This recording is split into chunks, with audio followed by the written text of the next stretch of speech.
My name is Peter Sabbatini. I am currently the goalie coach for the Naval Academy Aquatic Club in Annapolis, Maryland. I graduated from Princeton as part of the class of 2005, and the CWPA asked me to put together a coach's corner for goaltending. I grew up playing at the Naval Academy Aquatic Club under Mike Schofield, Carl Sawyer, and Mladen Stanicic, and then went on to play for Louis Nicolau at Princeton University. So I'm going to dive right in. Oops.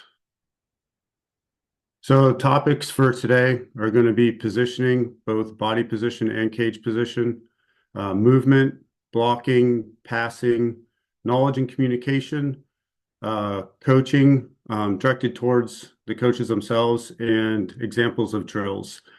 As Kellyanne mentioned, I have a lot to go through, so if you have any questions, can you just please hold them for the end? So starting off for positioning, I'd like to call it base positioning. This is the foundation from which all other positions for the goalies are based on. Legs are in a wide V position with knees pointed outward and thighs parallel to the bottom of the pool. Your hips are directly below your shoulders in alignment and are in alignment vertically, and your shoulders are square, and you have your lower back is straight. Your hands position, you're sculling lightly just below the surface of the water, mirroring each other. The inward skull, I would say the thumbs come no closer than your shoulder width. And when you're going outward for the skull, no more than 15, 20 degrees beyond your 90 at your elbow. And then the use of base position is when the ball is close and within 5 meters and in man down position. And I have a video of a base position with elbows out. So as you can see in this position, in this video, his shoulders are directly in alignment. His knees are pointing outward and not downward. And this is an example of just elbows out. Next, a variation from the base position is what I call the goalie's position. So the legs are still in your wide V with the knees pointing outward and your thighs are parallel to the bottom of the pool. Your shoulders, however, are leaning forward with your knees still pointing outward and leading. By having your knees in front of your shoulders, it'll prevent the goalie from falling on its stomach, thus reducing the amount of time to recover for a shot or movement. Again, your shoulders are square, your lower back is straight. You're pretty much sitting upright like you're at the front of the chair, but you're leaning forward at your hips. And again, your hands are sculling lightly just below the surface, similar to your base position. And the use for the goalie's position is when the ball is on the perimeter outside 5 meters. And some of the characteristics to avoid, I have to correct some of my goalies and field players regarding this, is when your hips are your back is curled or rolled, and your hips are curled underneath. Your knees are pointing downward, and you have heavy, deep hands. So when you're doing either the base position or the goalie's position, you want to think of when someone's doing squats on land. So when you're doing squats on land, your body is directing the weight downward. So your knees aren't pointing down, your knees are pointing out, your hips aren't curled forward, which would strain your back and strain your hips. So goalie's position is similar to what he's doing right now. So his knees are in front of his shoulders. His hands are lightly sculling underneath the surface of the water. His lower back is straight and he's bent slightly forward at the hips. And then positioning within the cage location. This is all dependent upon whether or not you're even strength or man down. And cage position meaning depth within the cage. So are you on the goal line or are you out more towards 2 meters? So for even strength and ball location, if the ball's on the perimeter at 2, 3, and 4, I recommend around half a meter to a meter mark. When the ball's on the perimeter at 1 and 5, more towards the goal line, similar with man down situations. I always encourage goalies to be aggressive when the ball is on the perimeter. So helping your center defender, so playing out more. And then also by playing out more, you help with reducing the angles of the shooter. So the further out you come, the more angle, more cage you take away from the shooter on the perimeter. Obviously, that may open up an opportunity for a lob, and we'll get to that. But being more aggressive than passive is what I encourage. And so movement within a cage, you have body and cage position. So lateral movement slides. Whenever you try to slide for a goalie, always try to lead with your head and your hand in a straight line. So you want your goalie to be looking to where he's going or she's going.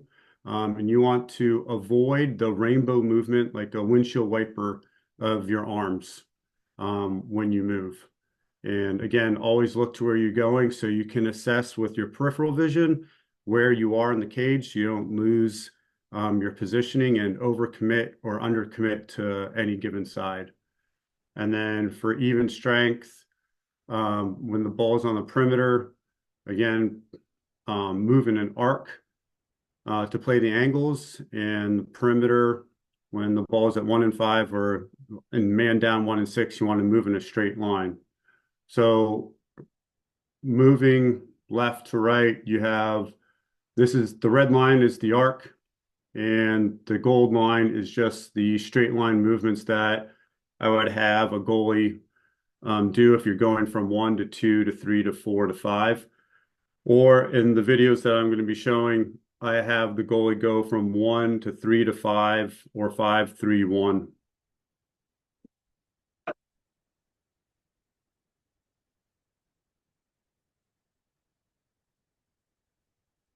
So he's quick, he's explosive, he's moving up and out away from the cage to play the angles.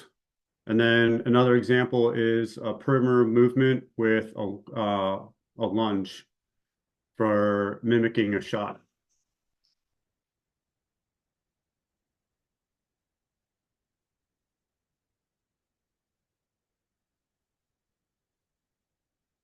And movement continued again for cage on power plays or man down. Again, straight line. And the goalie's responsibility for man down situations is pretty much 3 to 4 feet to either side of the center line of the cage. And the post players would take a foot to a foot and a half off the post. So X1 would be taking away this red box, and X3 would be taking away this red box, and the goalie would be responsible for the black void in between. It doesn't necessarily mean that the goalie just doesn't try when a shot goes in that area, but he's trying to utilize his teammates to help take away a good portion of the cage when they're down a player. And again, the characteristics to avoid is the rainbow motion of the elbow. Just the rainbow motion of the elbow, it's just wasted time. And if you do move in that motion, and if there's a cross pass shot, most likely that motion, the ball will be going behind your hand instead of turning your shoulders and then lunging towards the ball. That will help prevent the ball from going behind the goalie's hands. And then dangling and fishtailing legs. So once a goalie does a slide or a lunge, have them work on doing a like side crunch where they pull their lead hand in. So if they're lunging or sliding to the right, they use their right hand to pull themselves in while whipping their legs back underneath them like a little side crunch. So you want to make sure that they recover their base and foundation as quickly as possible and they don't have any trailing legs in case the ball moves quickly, and they can just reestablish and be able to react better. And then another is twisting hips during lateral walking or just lateral movements. You'll lose your foundation. Think of it as a basketball player, a defender shifting his legs as he moves to defend an outside perimeter movement. If you have your knee pretty much perpendicular to the wall and you try to move, you're going to fall over your hips because you don't have that wide foundation. And then you're also twisting your body and falling to the side and on your side. So always try to maintain that wide V and hip square during lateral movements. And then this is an example of my goalie working on 1 to 6 or 1 to 5 for even strength and 1 to 6 for man down. So this is an example of him taking away near side at 1. I had him overcommit just a little bit, but as you can see, if he had a shot blocker right here and he just steps like a half a foot to the left and turns his shoulders, he essentially takes away all of cross cage and all of near side, and just the extension of his arm can help support his defender who's taken away this portion of the cage. And then just moving in a straight line as much as possible across the pool, across the cage to 6 or 5, and then getting back up and honoring the ball. And then next up is blocking. So important basics is a strong leg foundation. If you don't have a strong leg foundation, you'll find that goalies will rely heavily upon their hands and arms, which then opens up the opportunity for shooters to shoot within the goalie's halo, or what I call a bunny or a donut, depending upon the hand movements of the goalie. So obviously strong leg foundation is critical. Light hands for stability. So by having a strong foundation with your legs, your hands are just there for stability and then be able to react quickly. And then hand and arm positioning, single and two-hand lunge. When you do your blocking, your hands themselves are slightly flexed. You want full flexed hands. You also don't want limp, fully relaxed hands. And then forearms are angled slightly downward. This allows the goalie to control the block. If you have the arm or the forearm square to the ball or the shooter, or diagonally back, one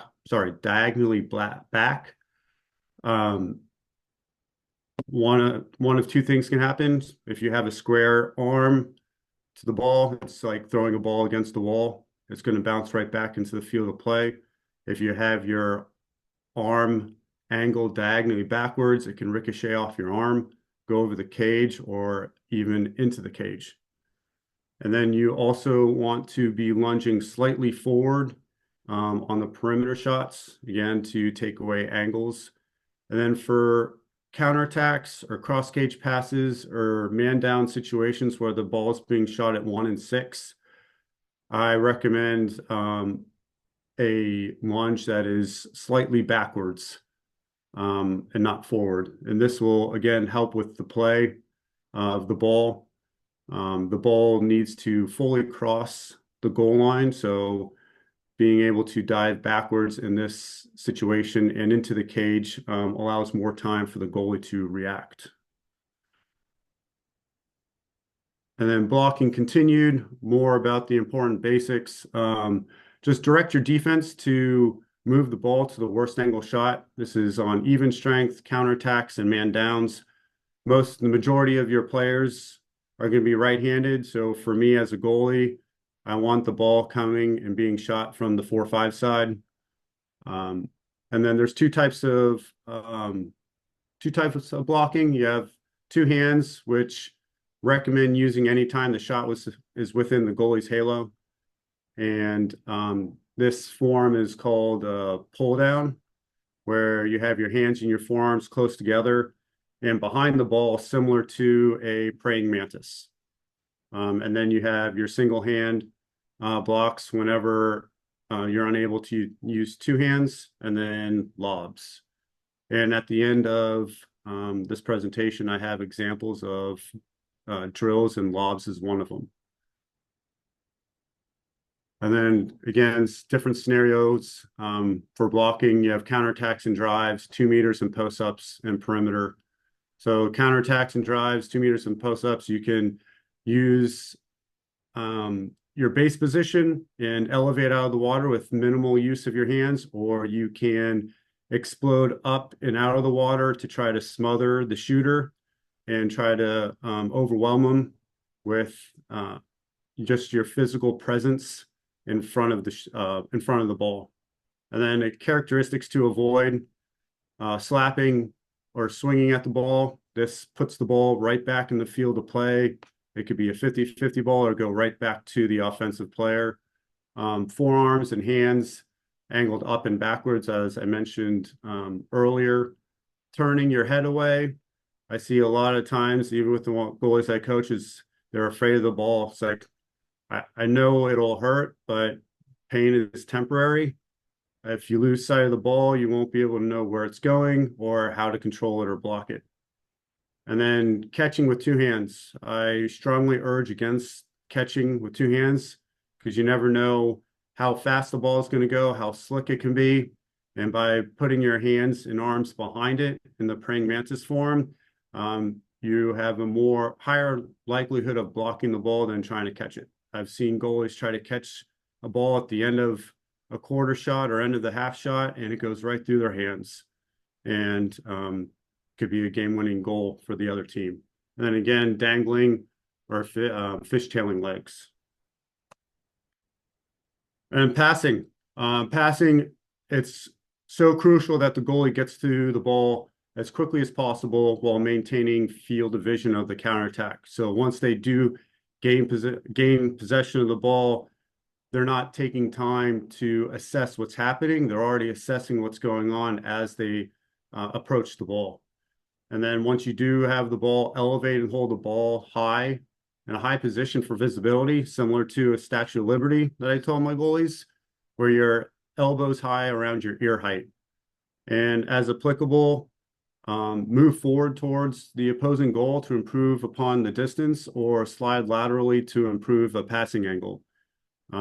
This past couple of months, my goalies have asked me, it's like, hey, I can't see, or hey, it's too far. So as the counterattacks is developing, just have them walk towards 5 meters and half as much as they can without compromising the counterattack, and just make it easier for them to pass. Or if they can't see it, just slide with a breaststroke kick to your left or to your right, so you can have a better angle of view if they're splashing, or the two players are too close together and you can't really see what's happening. And then again, as the majority of players are right-handed, you want to assess the feel of the play from the right to left and then back to the right to make a safe outlet pass. Always encourage to pass the ball to the goalie's right side. That way the shooter can then receive a strong side pass versus a cross-face pass down towards the opposing end. And then identify where and what type of pass is needed, a wet pass or a dry pass. I will get to that here shortly. And I recommend using backspin and avoid knuckleball grip. With using backspin, you'll need to work on the goalie's approach with arcing the ball enough so it doesn't skip.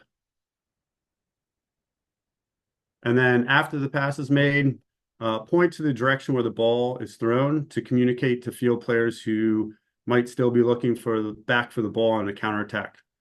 As you probably know, have seen, the goalie's made the pass and to the right side, and you have field players slowing down on the counterattack, doing backstroke, or just stopping altogether, looking back, saying, "Where's the ball?" So helping visually communicate where the ball is will help move the counterattack at a faster pace. And then here's the photo of an example of having the ball high up around ear height when making an outlet pass.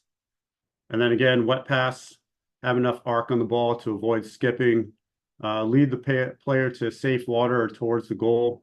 Just for that one, the goalie really needs to assess, can I make a wet pass and can I lead the player to the goal? Like, where is the defender? Is the defender right on my teammate's shoulder? Is he half a body length, full body length?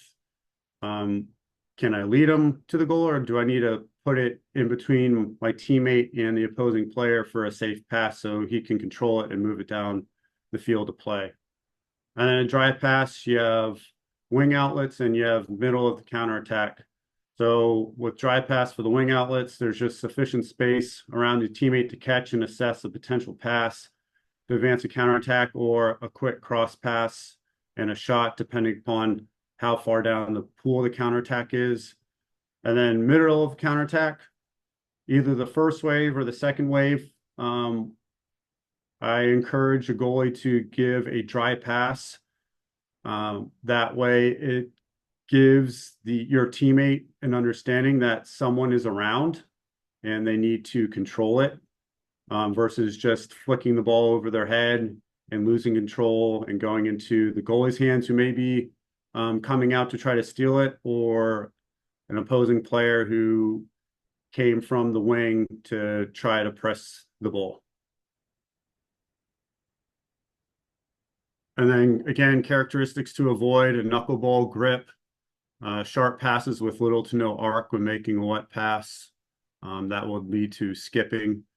Resting or floating on the ball will make it difficult for teammates to see where the ball is during a counterattack. And then spinning the ball in your hand while assessing where to pass, it just kills time. The goalie's spinning the ball, and a fraction of a second can be all the difference between a pass and a goal or a steal. And then picking the ball up from on top. A lot of the times goalies try to go pick the ball up from on top, and for goalies, if it leads to a ball under, it's going to be a penalty. So I try to encourage my goalies, no matter what the situation is, to pick up the ball from underneath. That being using a scooping motion with your left hand to your right, or just scooping it with your right hand or left, just to kick the ball out and into a more safe area than in front of the cage. And then knowledge and communication. Field of vision. Goalie's the only player to be able to see the entire field of play. You can evaluate what's occurring and developing away from the ball while maintaining focus on the ball, which is, I said, honoring. And then head on a swivel, just always assessing what's happening elsewhere and away from the ball, so you can start developing a plan in your head, what you're going to be doing as a goalie to make the next move, or where you're going to direct your defense to go for the next move to help move the ball to a poor angle that's best for your team. And then I always encourage the goalies to understand completely the offense and defense so they can break it down similar to a coach, so they can assess what's happening and be able to direct their defense if the players can't hear their coach. So that can lead, that entails, like, where does a goalie want the ball in any given situation. A shifting defensive strategy. If one defense isn't working, how can I now shift my team to the next defensive strategy to best adjust to what the opposing team is putting up on their offense? And then recovering if your initial defense breaks down, similar to shifting defensive strategy. And then verbal communication. Always be loud and specific. I encourage my goalies to call out the shot clock when the team's on the offensive end. I encourage them to communicate where the ball is on the counterattack, communicating where their teammates need to go on the counterattack, when to foul, when to drop, when for players to start countering to offense or pulling them back on defense if they're not in the play. Having your post players on man down, moving right or left to take away the angle better. Always important to have your goalie communicate to your teammates.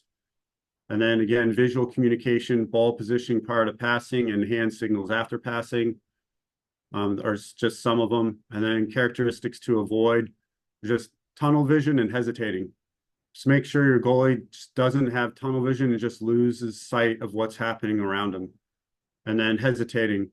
If the goalie's going to make a decision, encourage them to go with that first gut. Otherwise, if they hesitate, just stay home. Don't hesitate and then go out. Just either do it or don't. And then coaching for the coaches. My goalie coach was amazing. Mladen Stanicic. Some of this information is on this slide is what he told me when I was growing up. Athletes are not the same. So you always have to adjust to what an individual athlete is doing or not doing. Observe what is needed and develop drills to adjust a shortcoming or improve upon a skill. Study their movement. Avoid teaching bad habits. And yes, it's a reflection of the coaches too. Just make sure you're not teaching any bad habits that you may have developed while you're playing or from watching other games. I know some people will watch YouTube videos and try to mimic it. And I tell the kids that what you're mimicking is more theatrics than actual technique. And then don't allow the athlete to lose focus on performing the proper technique. This starts with warm-up to drills to scrimmaging to games. You encourage them to perform the proper technique from the moment they enter the water to the moment they leave the water. They will develop a positive muscle memory. So at the end of the game or end of the tournament, after 5 games in the fourth quarter, your body reacts to the proper motions and not just give in to poor form. Almost done. And then don't let the water medium mislead you. This is what my Mladen taught me. Is leg support, whether it's on land or in water. And it's going back to having a proper base position, proper goalie's position. And then you can be brutally honest with the kids, with the goalies, but always have positive reinforcement. And then these are some of the drills. I have some videos on the very last slide. I can try to get videos for you for some of these if you need further clarification, but base position, which I showed you with the elbows out, you can do hands out, elbows out. You can grab your elbows, you can do armpits. You can do this moving laterally, moving forward, 20 seconds on, 10 seconds off, all different types of variations. And you can incorporate base position with slides or lunges. You can do slides with or without lunges. You can do base position with lunges, one hand and two hand lunges, cherry pickers, gravity drill, lateral gravity drill. That's one of the ones my kids hate the most is the lateral gravity drill, and I'll show you what that is here shortly. Bar drill, that's pretty much just taking a ball, walking it up a post, and then walking with two hands across the crossbar, and then walking it down with two hands the other post. It's just working on lateral movement and leg strength. Lobs, and then goalie's position. If you're in a pool with lane lines, you can do one lane line low, one lane line high, or two high, one low. And then you can do fakes with or without pull downs, steals, and then side taps. And then some of these examples are, first will be a gravity drill, and you'll see the goalie jump up, and as he's hits his highest peak, he's trying to prevent himself from falling quickly. So he's really engaging his legs. And then once he gets back to shoulder level in the water, he elevates back up. This could be similar to a shot out of set. It could be a close counterattack shot. Um, it's it varies as the different scenarios. A conditioning drill is called cherry pickers. It's in goalie's position. You just go up with one hand as high as you can and come back down right in goalie's position. There's really much no forward movement other than you coming back down into your normal goalie's position. And then lobs, where you throw, if you're going back to the 5 side, you'll throw your left hand backwards and reach over with your right hand.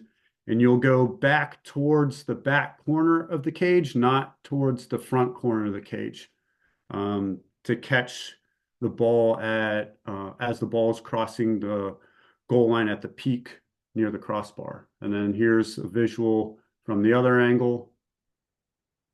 And then here is an example of some slides where he's looking where he's going and then whipping his legs back underneath him, getting back into the goalie's position. And again, the other way, whipping his legs back. That's the side crunch that I was referencing.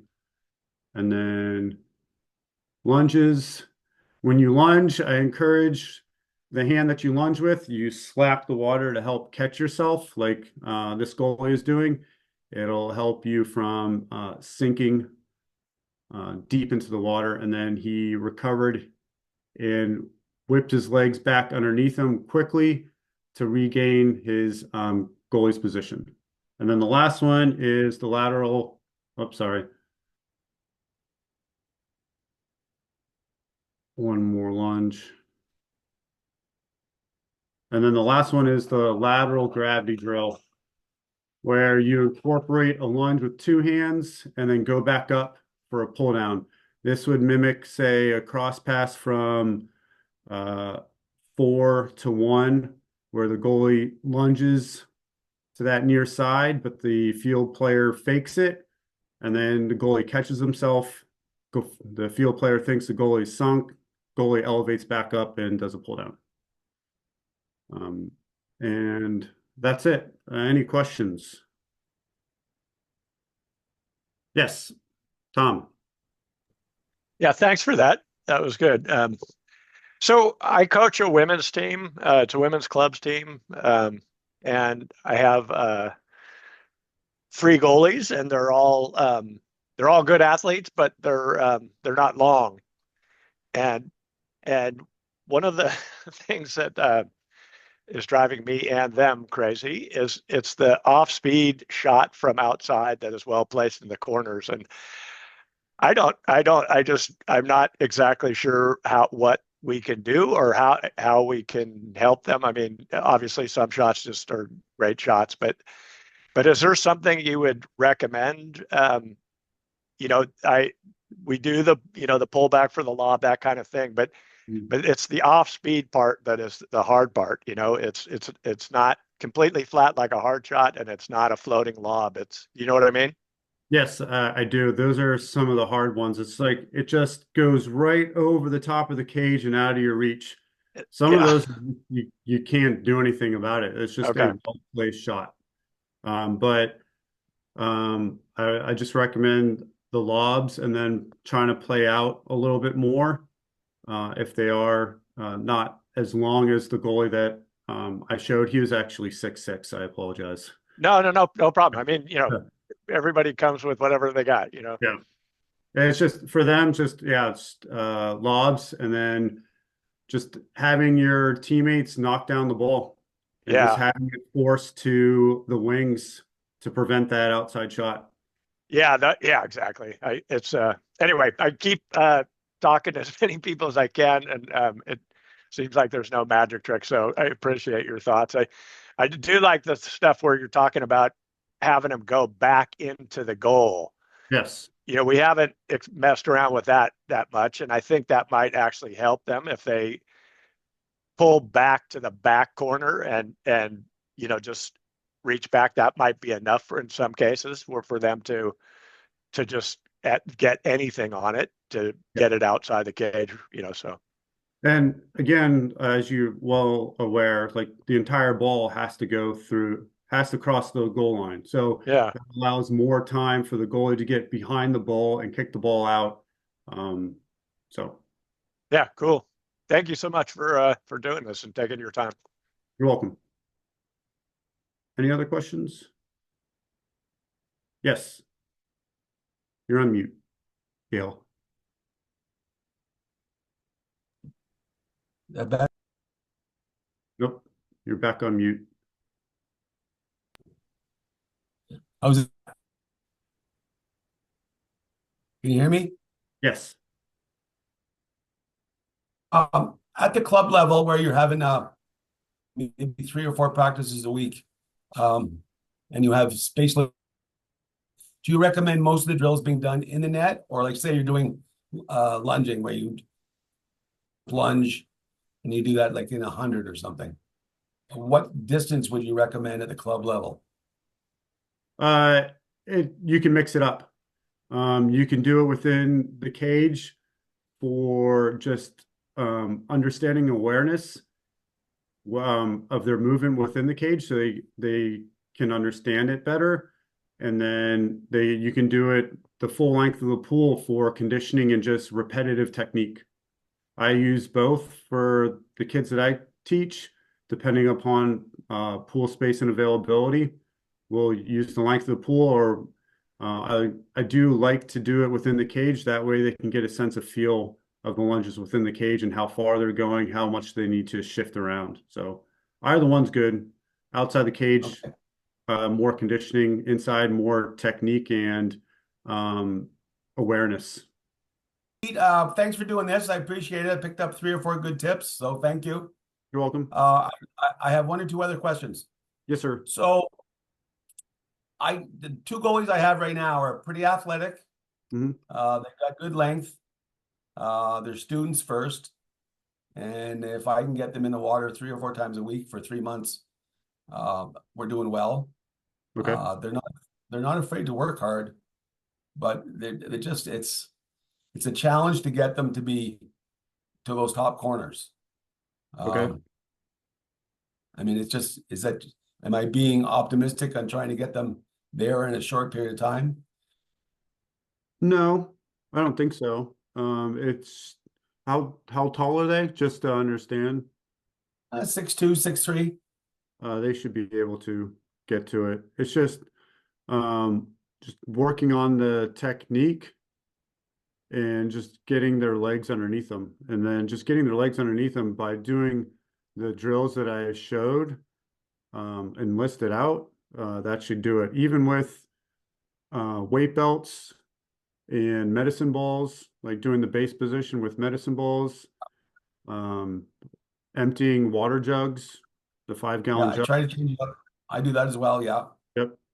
It's just repetition. And then I use one of my favorite drills, favorite exercises are the stretch cord bands that they use for swimming. They have different Yeah. colors. You can use that Yeah. as well for building your leg strength. But it's just building up that leg strength and just repetition and repetition to get that foundation and the range. So if they don't have the legs and the foundation, they're going to be using their arms. And if they're using their arms, obviously they won't be able to get to the corners. Yeah, it's not so much they use their arms, it's just that last couple of inches to get, to as far as quickness. They're both fairly quick. It's just a matter of the leg work not being strong enough to get them to that corner before the shot comes. Okay. You could also have them work on when they're facing the cage and doing the lunges. I know they now have like the little target placards that you Yeah. can put up. I think Cap 7 has some, or Mikasa May. I'm not sure who else. You can use that or teach them to extend beyond the corner and beyond the post. And then that Yeah. way, when it comes, they'll be able to get to the corner because they may be just going to and not through. And similar to field players, if you go try to steal the ball, you stop short, you're not Yeah. going Yeah. to get. So I encourage, try to lunge through the corner and beyond it. Okay. With regards to the weight belts, I don't want to, have them getting hurt from using weight belts too much. Right. So we generally do a decent warm up. We'll maybe do with three, while the other teams, doing their own drills. I'll have the goalies doing 3 or 4 leg work drills, and I'll use those weight belts for maybe 10 or 15 minutes. Do you think that is enough or not enough? I would use for like leg drills, well, for the weight belt, I usually have the goalies use the weight belt when shooting or Okay. scrimmaging or doing man down. Um, Okay. with with doing the drills themselves, I mainly just focus on body weight and technique. That way they're not trying to overcompensate with just, I'm going to one example with using their hands because they're trying to catch themselves because their legs may not be strong enough for the constant repetition of the weight belt. So Okay. I rarely use weight belts during drills for just like leg conditioning and technique. I mainly use the weight belts when we're doing shooting 6-on-5 or scrimmaging. And then Okay. I'll have it on for like 15 minutes on and then 10 minutes off, or 20 minutes on and 10 minutes off, or just 20 minutes on and then just the rest of practice off. So what I've been doing summertime, tell me if this is good or bad. So Mhm. say if they're doing like 100, I'll have them doing a jump, 2 hands up, and then lunge left, and they're traveling half the length, 20 meters. Then they flip around, and they do a jump, lunge right, and I'll do maybe 100 of that without the weight belt, and then I'll have them do it 50 with the weight belt just to see the difference. Is that pushing it, or is there going to be a benefit to that, or no? Are you swimming with the weight belt or just legs? No, just leg work, just Oh, leg just work. leg works? Oh, so you're just like walking with your legs and then jumping halfway down, one right, one left, and then get Yes. to the other end of the pool, one right, one left. That's fine. Yeah. Yeah. So the problem is that when I have the full team in, and the nets, um, we don't have enough space to have the goalies working in the net all the time, unless we're passing. So they're Hmm. generally, I put them on the side of the pool, and they might do, a lot of leg work drills with movement. Hmm. So the weight belt, go ahead. No, sorry. Go on. My fault. So weight belt is like, as long as I don't push it too much, it's you think it's a good idea. Yeah. I would reserve the weight belt for, again, shooting and scrimmaging. And then, Okay. uh, so I'm in a similar situation with you some nights during the week where I have to use the length of the pool for my goalies. We don't Yeah. have, Yeah. we have so many kids that in front of the net's taken. So That's exactly. I try to have them mimic as they move down the pool, the distance of a cage. If they're doing slides, if they're trying to like say mimic a slide lunge from 1 to 5 or 2 to 4 or 4 to 2, 4 to 1, I'll have them mimic the movement and the positioning while facing the wall so I can see how they're angling themselves. And then when opportunity comes for the net, just have them do it then as well. Does that make sense? Okay. Yeah. One last question. Yep. It's more technical. Can you explain to me a little bit how you move your legs if you're going from the 2 to 4? From 2 to 4. Of your Similar. slide. Yeah, so similar to, can I present again, Kellyanne? Yes. Thank you for taking the time to do this. No problem. That's what we're here for. So while Kellyanne's doing that, there was a kid at Navy who he's probably a sophomore or a junior. He played 1 or 2 years at UVM, University of Vermont. Oh, yeah. Who? I'm trying to remember. He's got great leg work. Sean Sandhu. Yes. Yeah, Yeah. Is he still he is. Yeah, he's one of the goalies that I coached when he was a senior in high school, and then his brother is actually the one in these videos. Oh, okay. So Yeah. he went and played at University of Vermont at a club program. Yes. And I remember, we're about an hour away. I remember playing this kid. I go, holy smokes, he's had good coaching somewhere. His leg work is outstanding. So, you're just when you do it. So this is his younger brother. Um, so when your legs, you're doing egg beater, and Yeah, then I when can't see it. I'm just gonna repetitively play it Yeah, through. go ahead. Um, So you're looking at the shooter at let's say at 2, yep. and he's doing egg beater. What does he do with his legs to slide over to the 4? So he will do a breaststroke kick. So Okay. he's sculling. I'm gonna play it just on repetition. He's Looks like sculling it's not showing, Peter. If you want to try sharing your screen again. Sorry.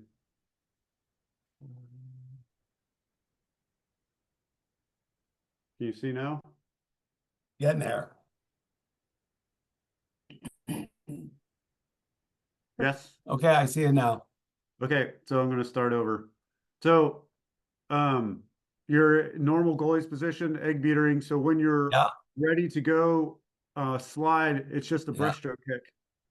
You just bring your egg So he's beater. changing his angle. So his breaststroke kick isn't underneath him. It's more angled towards the way he wants to slide. Yes. So you'll bring your legs up to get ready for a breaststroke kick, and then you'll angle them Yeah. to kick to that direction. And then as you're kicking, your lead hand is extending out, leading with the hand, and then your trailing hand is pushing to Gotcha. help with the movement. Yes. Yeah. So like a regular lunge. Yep. Okay. It's Okay, so it is just a side lunge in the water. Okay. Yeah. Yep. And then the goalies can play around with the angle they want for that breaststroke kick. Yes. Yep. Because otherwise, like if it's too vertical, obviously go Right. they're gonna go up and not laterally. And then Okay. Okay, thank you very much. That's all. That's awesome.